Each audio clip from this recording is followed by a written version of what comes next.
Cordial saludo. El tema que vamos a ver hoy es una introducción a las bases de datos 2. El primer tema. Listo. Vamos a ver en qué consiste. Vamos a presentar el curso. Este curso está para los miércoles y los viernes, pero es el mismo tema que vamos a trabajar, así sea miércoles o viernes.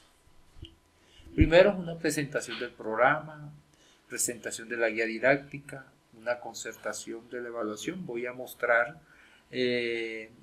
las dos guías, tanto la de los miércoles como la de los viernes, y voy a dar una pequeña explicación de qué es NoSQL, información no estructurada. Todos estos temas lo vamos a ver. Trataré de resumir esto de forma rápida, no tomarme mucho tiempo. Entonces, siguiendo lo que dice la guía, voy a presentar el programa y la concertación. Vamos a hacerlo. ¿En qué consiste eso? Vamos a dar una pequeña explicación sobre eso. Lo primero que vamos a mostrar acá es la guía para los alumnos que ven bases de datos los miércoles. Entonces acá voy a ampliar un poquito para que sea un poco más. Hay que leerse eso, las competencias, los resultados del aprendizaje, metodología. Y aquí están las sesiones que se dio el día 6 del mes 8, o sea, miércoles. Presentación del curso, presentación de la guía didáctica, concertación de evaluación, qué es NoSQL, toda esta cantidad de detalle. Para la fecha del 3 de septiembre se colocará el primer quiz. Para los viernes son 2 días después, que es el 5. ¿Listo? Vamos a explicar Mongo. Necesito que por favor tengan Python listo. ¿Para qué? Porque vamos a hacer la parte práctica de esta base de datos en Mongo, pero con Python. En la clase del 17 vamos a ver una práctica de base de datos orientada a documentos utilizando Python. Es una clase magistral. Vamos a dejar unos talleres. Si se necesita que por favor el alumno, que te digo, vea y lea un poco sobre Mongo y sobre Python. Para el 1 de octubre se realiza el primer parcial, que tiene un peso del 15%. Luego de esto, la siguiente clase, lo primero que hay que hacer es, vamos a socializarlo. Aunque el parcial es teórico, ustedes mismos saben la nota. Esto va a estar manejado por las tickets. ¿Qué significa? Vamos a trabajar con el polivirtual. Tanto la parte virtual como la presencial se va a trabajar ahí los exámenes.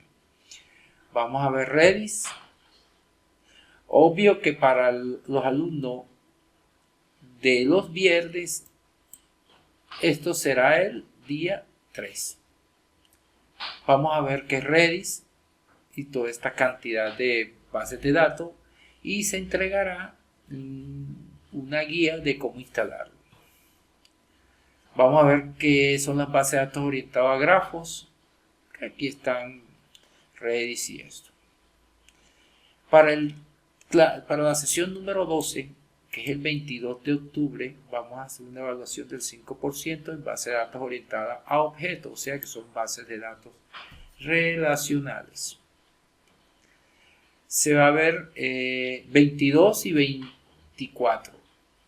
31 de octubre vamos a trabajar bases de datos orientadas a objetos. Vamos a ver qué son los Store Procedure. El alumno ya debe manejar lo que es la base de datos relacionales, lo que son las consultas y los join. Vamos a ver qué son las UDT y seguimos con base de datos orientados a objetos. Voy a borrar esta que está repetido. Esta sesión y esta sesión la vamos a ver en 2 clases. Ya para la semana de noviembre vamos a utilizar Python como lenguaje de consulta. Se queda grabado que hasta el 19 los alumnos del miércoles y hasta el 21 los alumnos de los viernes tienen tiempo ¿para qué? Para entregar este certificado. Y este certificado se va a aprobar con un taller. O sea, el límite es el 19 para los miércoles y el 21 para los viernes. Luego, si no lo ha entregado, tiene un 0 en el 10% y solo se le evaluará el 5% que se somete. Vamos a ver qué son las persistencias políglota y por último un trabajo de sustentación o un parcial. Todo depende de lo que se decida en las primeras semanas. Lo que es políglota lo vamos a trabajar a partir de la tercera semana. Entonces, esto es todo lo que necesito que ustedes sepan, que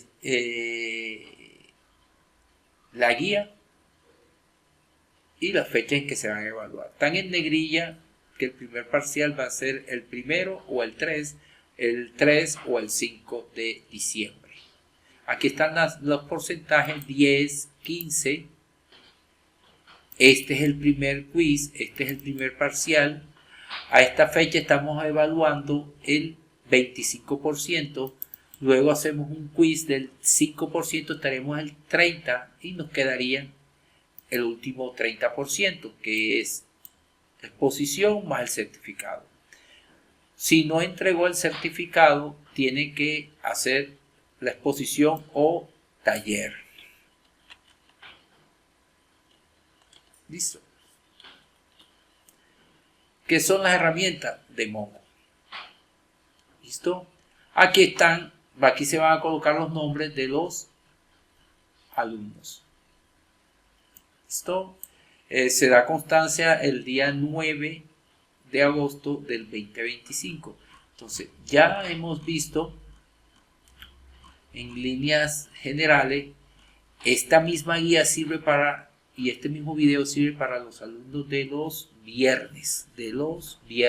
¿Listo? El alumno de los viernes puede ver esto. ¿Claro hasta ahí? Espero que sí.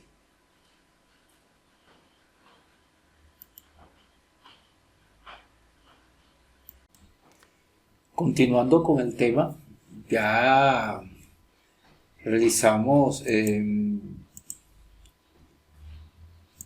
la presentación de la guía didáctica, la concertación de evaluación. Vamos a ver qué es esta herramienta, qué es NoSQL.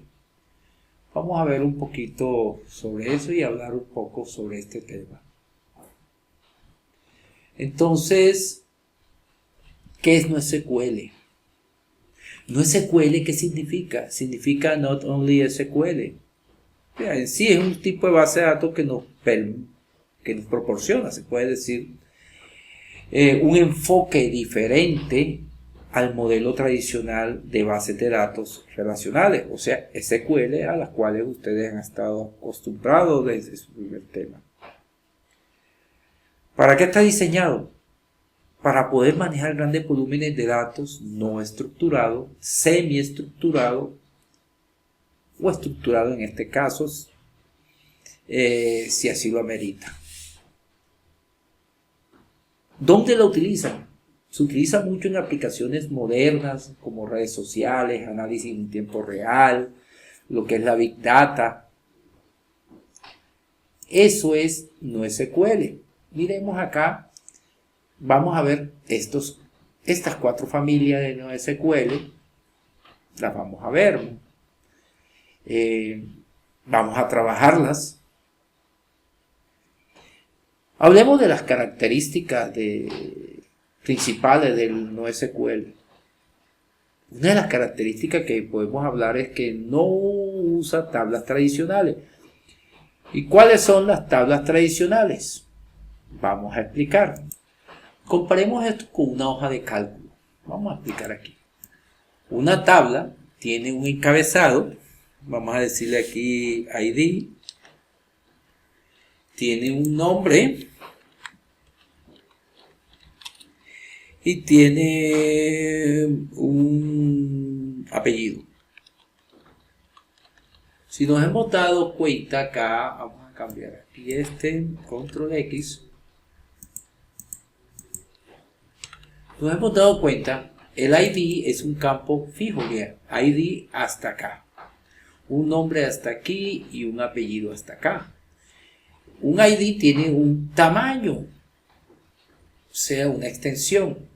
Es lo que yo le doy, esto es fijo. Un nombre puede tener una extensión fija o variable. ¿Qué significa? Que puede ser más grande o más pequeño. Así sucede con el apellido. Pero estos datos son estáticos. Si yo le digo que tiene 20 posiciones, yo puedo decirle aquí un ID que tiene un tipo y una extensión. Puedo decirle aquí un nombre. Y el nombre yo le voy a poner aquí ID. Un tipo yo le voy a decir que es char. Y una extensión que tiene 7 posiciones. Entonces vamos a colocar aquí 1, 2, 3, 4, 5, 6, 7. Está bien. Un nombre. Pues puedo colocarlo fijo o variable. Vamos a colocarle varchar. Vamos a ponerle 10. Vamos a poner varchar 10. Tipo varchar. Vamos a poner aquí tipo varchar y extensión 10. Vamos a darlo ahí. Un apellido. Apellido. Que puede ser un dato variable. Y también vamos a ponerle 10. ¿Qué significa? Que si yo coloco un nombre que ocupa más tamaño, él va a guardar los primeros 10. Y aquí sucesivamente también. Si yo coloco más, todo lo que quiera, él solo va a guardar los primeros 10. Eso se llama que es estático. ¿Qué significa que es estático? Que no puede pasar ahí. Entonces, esa es la diferencia entre una base de datos relacional y una no relacional. Una no relacional, si yo quiero, yo no tengo un nombre, entonces no le coloco nombre. Si quiero, no tengo un apellido, no le coloco apellido y solo tengo un ID. Este segundo campo, si fuera no relacional, sería lo mismo. Ya.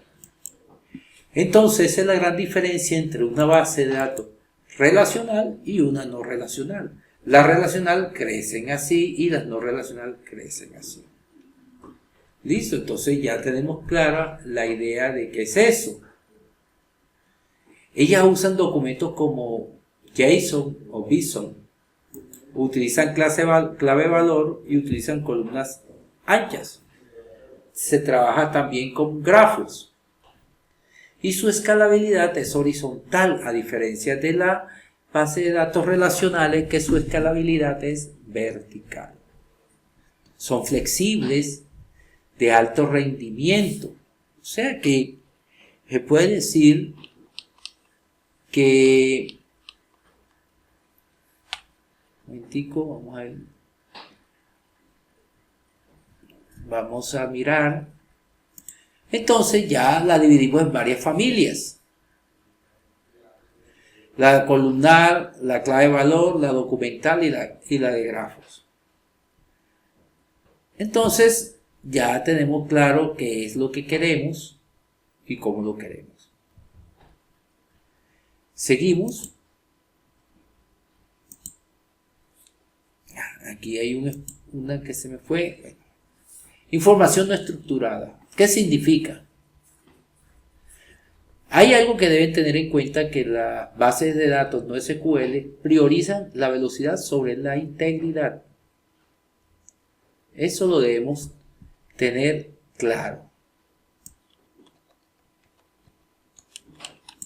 Pero se preguntan qué significa esto. Cuando yo les hablo de que se prioriza la velocidad sobre la integridad, más que todo estamos hablando de una decisión de diseño, que en algunos sistemas de base de datos no SQL, también creo que en sistemas distribuidos, si no me equivoco, donde muchas veces se prefiere que las operaciones sean rápidas, aunque eso signifique que los datos no siempre estén perfectamente consistentes o completos en ese momento o en todo momento. Entonces, a eso me refiero cuando les hablo de esto. Y si hablamos de integridad en las bases de datos, la integridad nos referimos a qué? A que los datos estén correctos, completos y consistentes. En una base de datos relacional, esto se logra con reglas como llave primaria y foránea, transacciones que cumplen con las propiedades ACID, que es atomicidad, consistencia, aislamiento y durabilidad, que lo vamos a ver en la siguiente clase.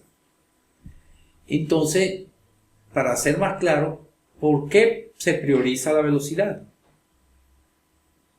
En sistemas modernos como redes sociales, comercio electrónico, análisis, tiempo real, es más importante que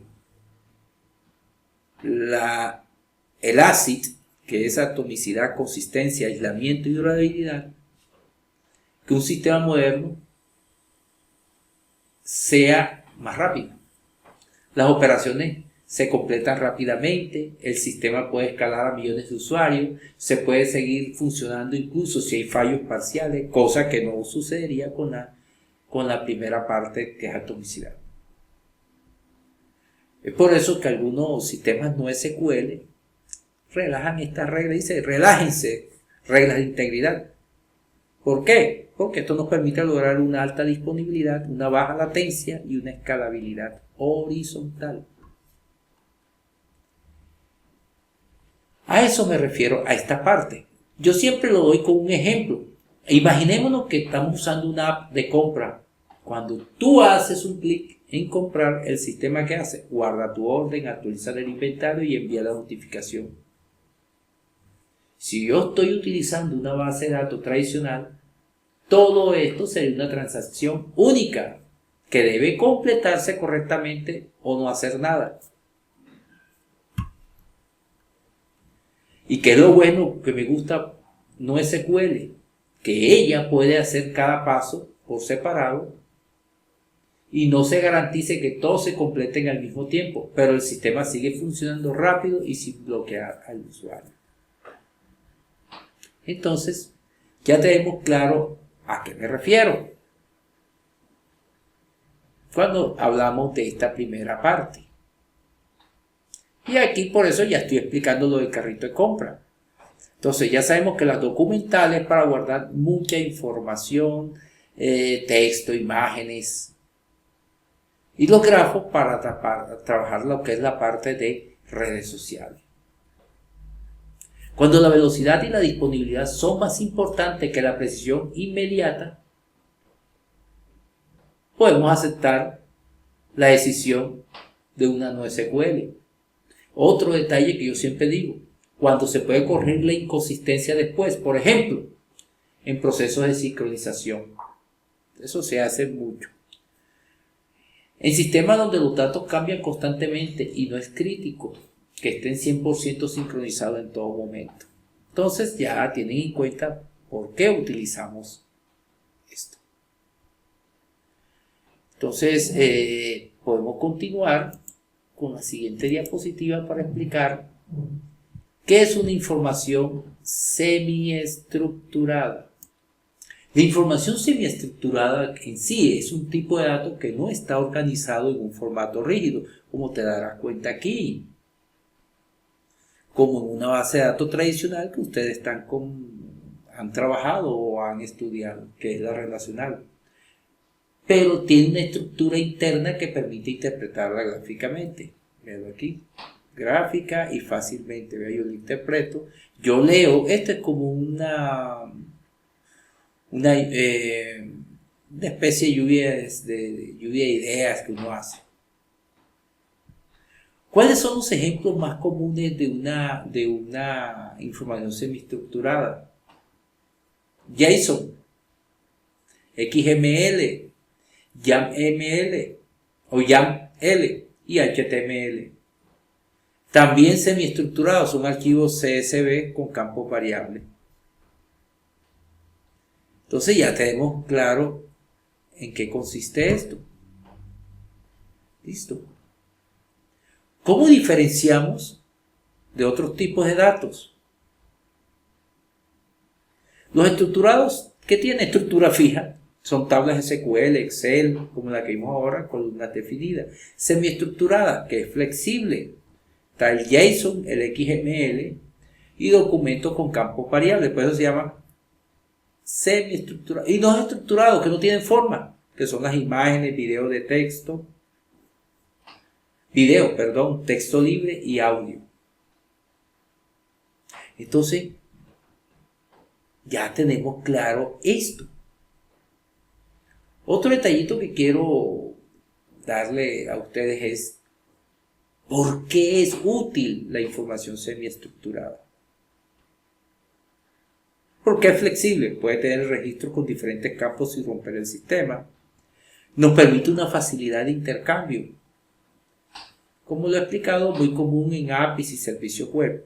Es adaptable, ideal para representar datos complejos del mundo real y procesable. Aunque no tiene una estructura rígida, podemos analizar con herramientas como Python. Y ya se los dije ahorita, ¿por qué tomé la decisión de darle Python con base de datos? Python es muy bueno para trabajar información semiestructurada. Podemos ver un ejemplo típico en JSON, podemos verlo. Este es un ejemplo típico que estaba haciendo para trabajar con JSON. Esto significa que es un diccionario. Dentro de este diccionario creé una lista, veanlo aquí, llamada como usuario. Dentro de la lista creé un diccionario, véanlo aquí, ID, nombre, correo, si está activo. ID 2, nombre, correo y si está activo. Y a este yo le puedo agregar otra clave de valor. Yo voy a agregarle aquí género. Véalo, 2 puntos y le coloco F. Si te das cuenta, aquí no creé género, aquí sí. Por ende, entonces, eso significa que no guarda una estructura rígida. Al no guardar una estructura rígida, yo estoy mucho mejor. ¿No? Entonces se llama semiestructurado.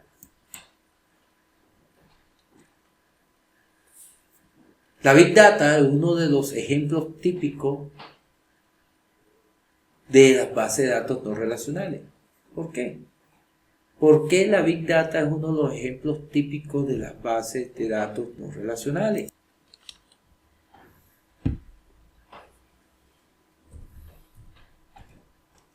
La Big Data lo coloco yo de ejemplo como un típico caso de manejo un típico ejemplo del manejo de base de datos de grandes volúmenes no relacionales,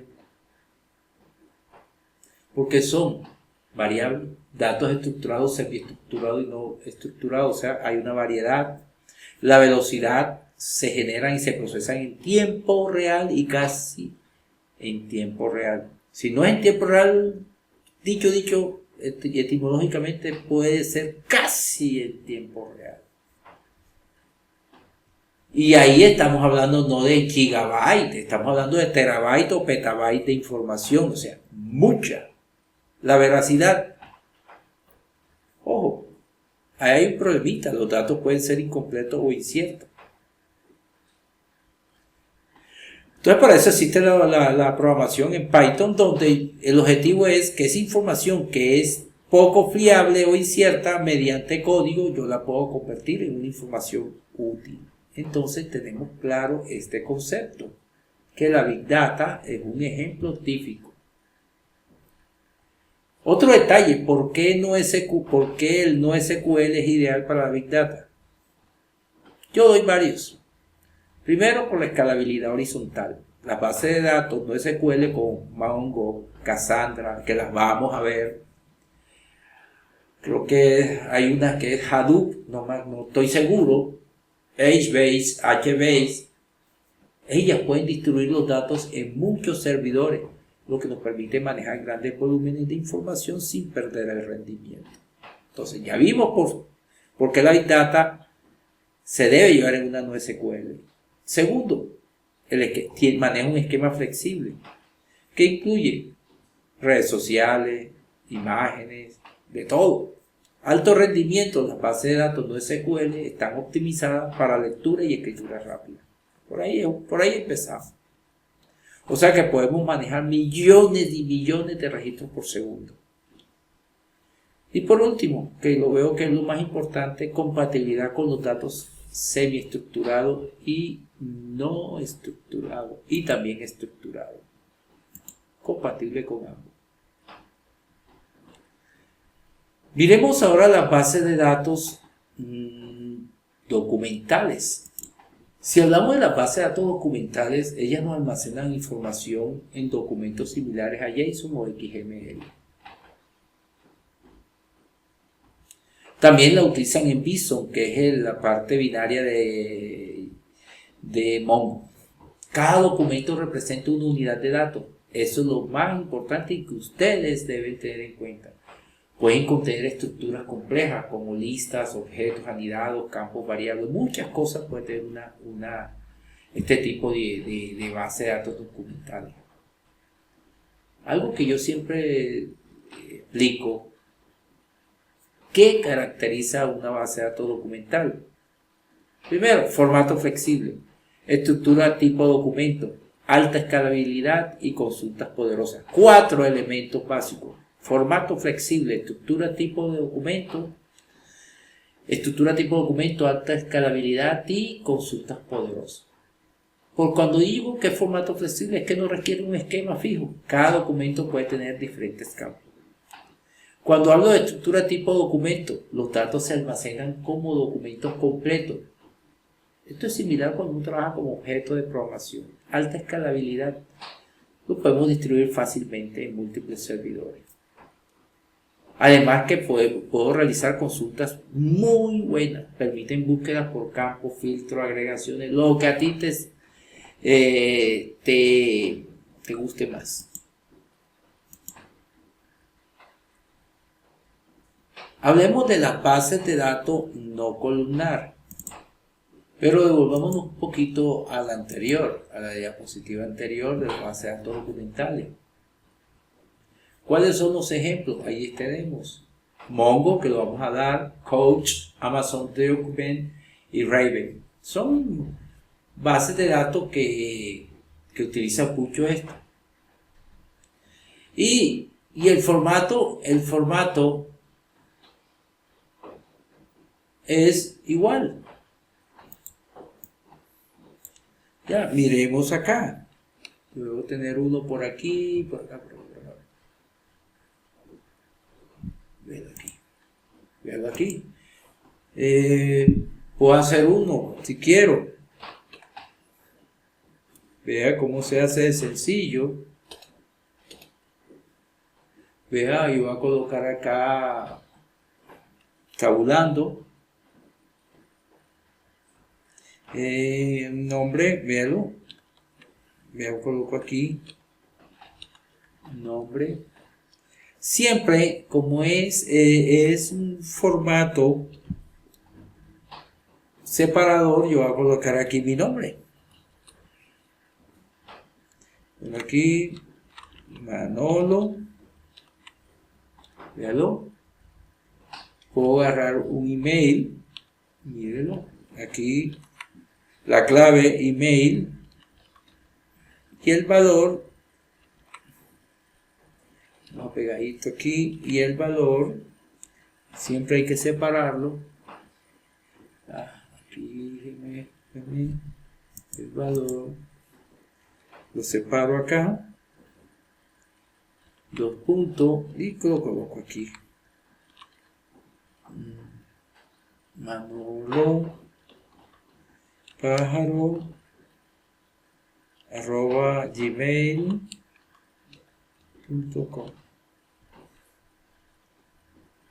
Faltó la O. Listo. Eso no significa que yo lo haya escrito bien, puede haberme equivocado. Él cuando se va a revisar, cuando tú lo pases por un lenguaje. Eso es todo. Y puedo colocar aquí vean, ay, es que yo quiero saber la ubicación, entonces yo coloco aquí, véalo. Ubicación, vamos a colocarlo acá, para hacerlo mejor, tabulo, la ubicación, y la ubicación, para la ubicación voy a utilizar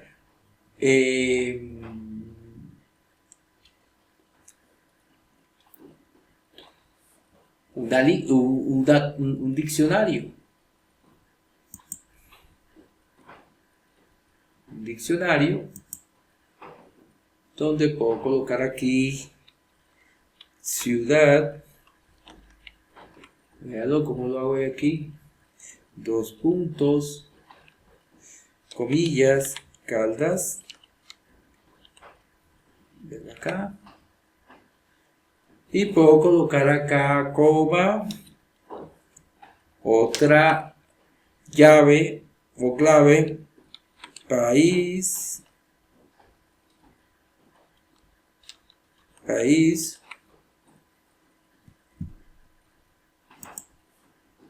2 puntos, comillas, Colombia. Esto es un documento en Mongo en formato JSON. Yo no lo quiero colocar aquí, sino debajo. Simplemente lo doy enter y ya lo tabulo para que quede mejor. Ahí está. Si te das cuenta, este es un documento que estoy haciendo en JSON para Mongo. Este documento que puede almacenarse en una colección de usuarios u otro usuario podría tener campos totalmente distintos a este. Yo puedo crear otro usuario con campos diferentes a este. O sea que no necesito. ¿Listo?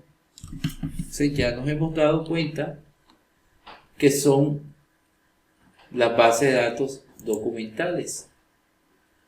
Miremos qué son las bases de datos columnar. Bueno, hablemos de ella. Este tipo de bases de datos que son Column Oriented Database, son un tipo de bases de datos que almacena la información por columnas en un lugar de fila, como lo hacen las bases de datos relacionales tradicionales.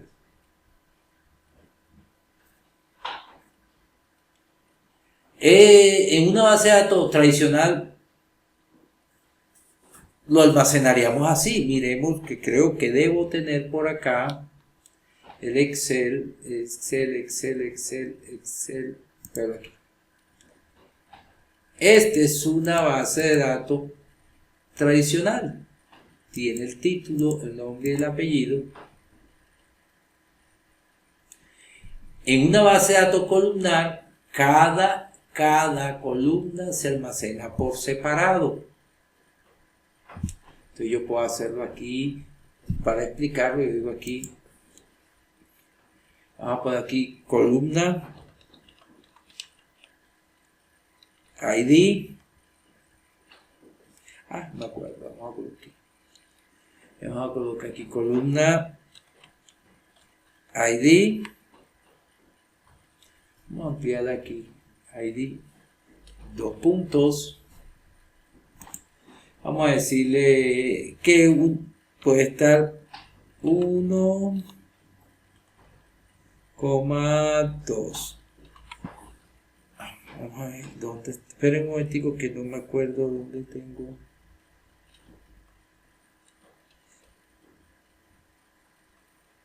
Vamos a buscar dónde tengo la...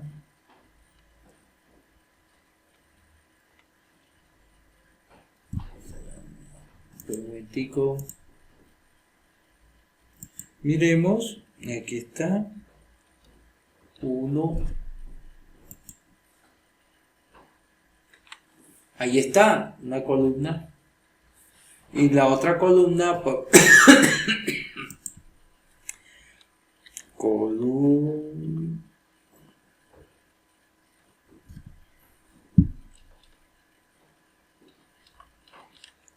Disculpen que tengo un poquito de tos. Nombre. Así, y colocamos los nombres. Yo puedo hacer aquí.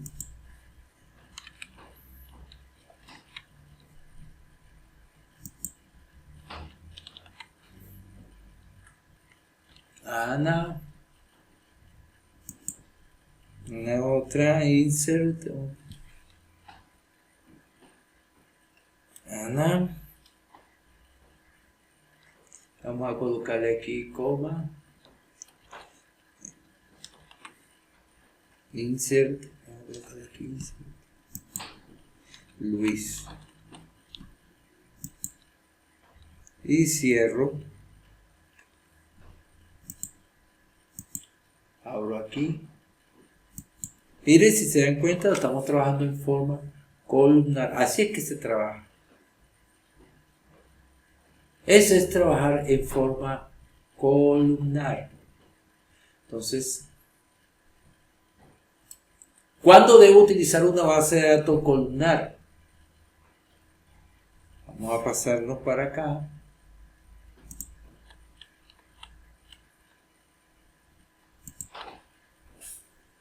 No la debo pasar a una base de datos columnar cuando necesitamos,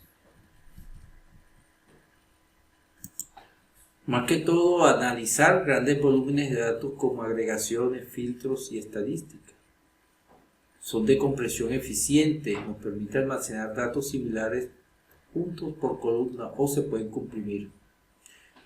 Podemos realizar una lectura rápida. ¿Dónde se utiliza mucho? ¿Dónde? En la Big Data. O sea, la inteligencia de negocio, que es la BI, y el análisis de datos. ¿Cuáles son los ejemplos? Apache Cassandra. Aunque ella es híbrida, hay que tener en cuenta, tiene orientación a columnas. Apache HBase. Creo que hay una que se llama, si no me equivoco, ClickHouse. Google BigQuery. Bueno, muchas, o varias, mejor dicho. ¿Cuándo las necesitamos? ¿Qué es lo más importante? Para hacer consultas analíticas sobre grandes volúmenes de datos. En sistemas de reportes empresariales y creo que en los dashboards. No creo, en los dashboards. Nos permite almacenar logs, métricas de eventos, muchas cosas podemos trabajar con este tipo de base de datos columnar. Las no SQL, los grafos, no vamos a extendernos mucho. Ellas están diseñadas ¿para qué? Para gestionar relaciones complejas entre información. Las bases de datos columnares están diseñadas para eso, informaciones complejas. Aunque no voy a extenderme mucho sobre ella, un representante de la misma es Neo4j, Neo4j. Estas son las claves de valor, en este caso las Redis. Almacenen información como pares de clave de valor. Este modelo simple es ideal para aplicaciones que requieran alta velocidad de lectura y escritura. Entonces vamos a hablar un poquito, a extendernos un poquito en la siguiente clase. ¿Qué es la escalabilidad horizontal? Ya lo he explicado en forma extensa, con ejemplos, que es posible agregar más servidores para distribuir la carga. O sea, se hace la búsqueda mucho más fácil. Ya les hablé de la flexibilidad del esquema. A diferencia de las bases de datos relacionales, las bases de datos no SQL nos permiten cambiar el esquema de datos sobre la marcha. Ya expliqué lo que son de alto rendimiento, o sea que nos sirve mucho. Y el costo es muy bajo. Eso sí hay que tener en cuenta, el costo es muy bajo versus la eficiencia que nos da. Suele ser, por lo menos se consigue mucho mejor que las bases de datos relacionales, pero deben tener en cuenta que no todo se puede hacer con bases de datos no relacionales. La consistencia eventual: en algunas bases de datos no SQL adoptan un modelo de consistencia eventual. ¿Qué significa? Que los datos pueden no estar inmediatamente consistentes, en un momento que lo expliqué en diapositivas anteriores. Adopción en la industria. Las bases de datos no relacionales están trabajando de muy buena forma en la industria. Y esto ha crecido debido a la necesidad de gestionar grandes volúmenes de datos. Empresas como Google, Amazon y Facebook la utilizan mucho.